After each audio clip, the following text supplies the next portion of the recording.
Hello and welcome dear skilled modelers to my small hobby YouTube channel. My name is Thomas and today we're going to be reviewing a Kübelwagen, a German equivalent of the village jeep.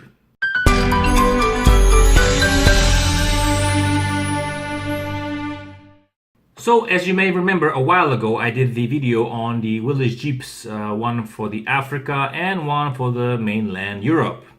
This time we're going to do the German side, the Africa and the mainland. Both are the same, both are 82 types, and both are TAMIYA.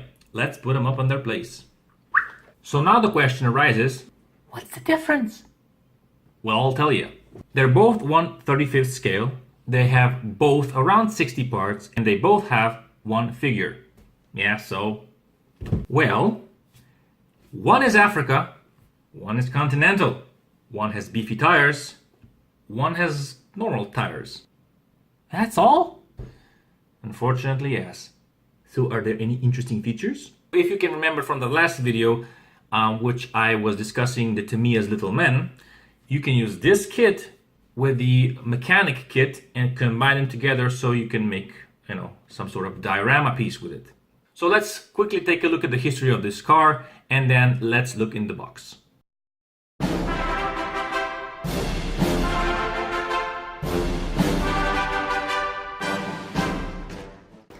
After embarking on the construction of the Autobahn motorway in 1933, development of the people's car, the Volkswagen, was declared at the following year's Berlin Motor Show.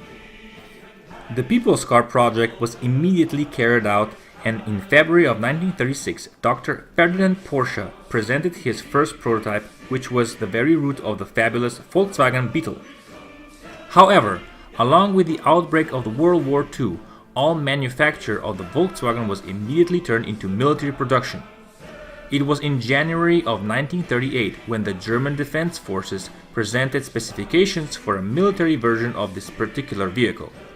In November of the same year, a prototype was made, completed, and it was officially designated as the PKW K1 or Kübelwagen Type 82. The vehicle used a light but sturdy monocoque construction with foldable canvas top. The rear-mounted air-cooled 4-cylinder engine had a displacement of 985 cc's and output of 23.5 horsepower at 3000 rpm, propelling the car up to 80 km per hour.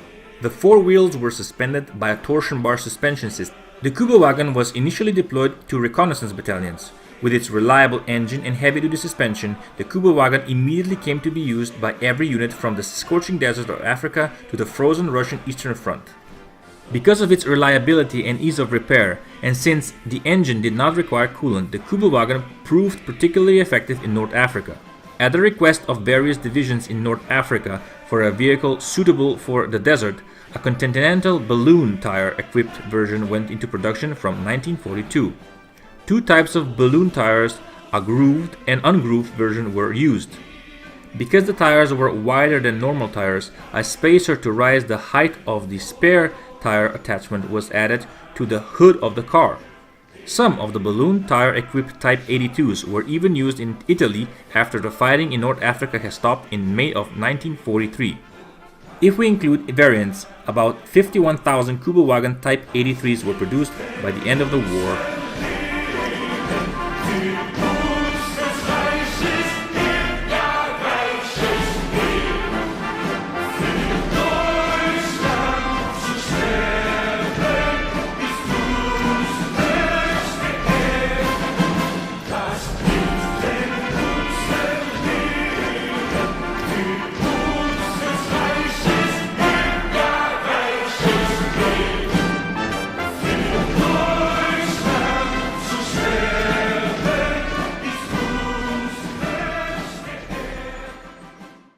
Okay, so let's first take a look at this Continental Type 82 Kübelwagen, which you can of course have painted in this camouflage scheme, or you can go with the more traditional German gray colors, which you've probably seen in movies.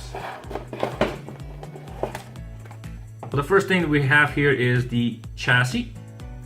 As you can see from the video, it is a very simple, around 100mm long chassis.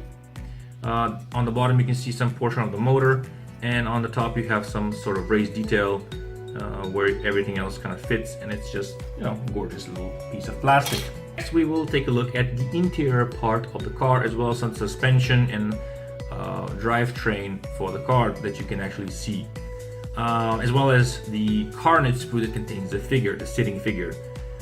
For the kit from the 90s, I think it's just immaculate. I mean, Tamiya always makes things just great. There's a very rare occasion now and then they kind of botch up a couple of things, but for like 95% of the time you will have a very pleasant experience building up a Tamiya kit, and this is no exception. Even though it's a very old kit, it is still really just incredibly good. Everything is pristinely molded. There's no flashing, and the lines are sharp and very just great. Even the wrinkling in the canvas is just phenomenal. The third sprue, of course, contains the outer shell of the car, the sides, the doors, you know, the hood, and the wheels. As you can see from the close-up, everything is just hunky-dory and just great stuff.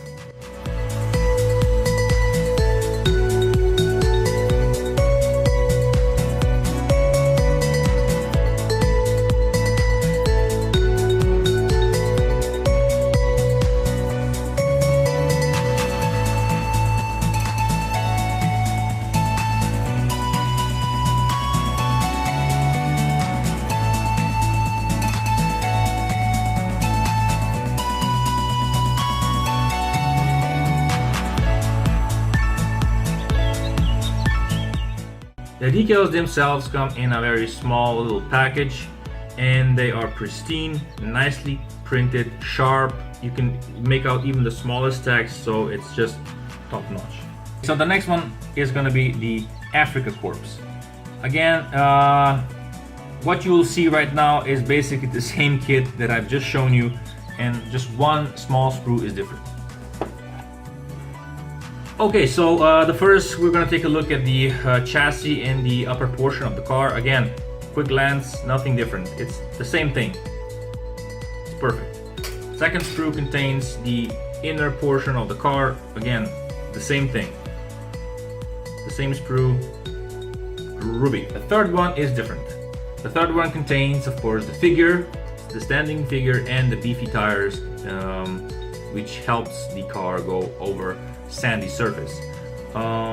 This is the only difference between these two cars, and I kind of like this even better than the original one because it gives a little character to the car, and the figure, in my opinion, is a little bit better presented. The wrinkling in the clothes, it's just better. It's really just nice. So you can see the detail on the socks and the knees, and even the expression on the face is a little bit better defined on this one than on the previous. But it's, again, the kit from the 1990s, and it's just perfect. Okay, here we have a very small decal sheet that's basically different only in, mainly in the license plates.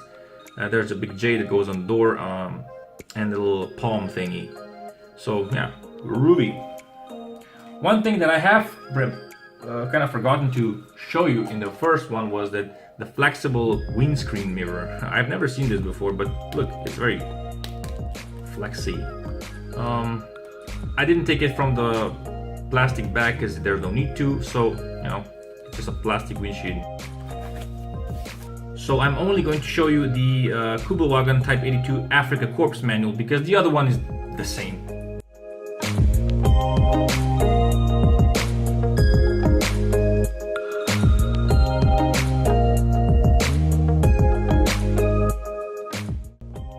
Again, we have come to the end of the video. I would highly recommend these two kits for beginners or novices because it is a quick build, not a lot of parts, and you can have some fun with painting.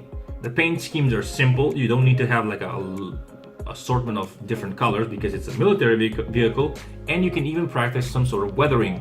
I think these two are very great little kits that will enrich any sort of diorama, or not just your shelf where you keep your other Kübelwagens and tanks and stuff. Anyway, thank you so much for watching. If you have been, thank you for liking, commenting, and subscribing. Please click the notification bell icon on the bottom of the video that will let you know when I upload. I usually upload on Sundays, early in the morning, well, at least in Europe. And I'll see you again soon in the next video.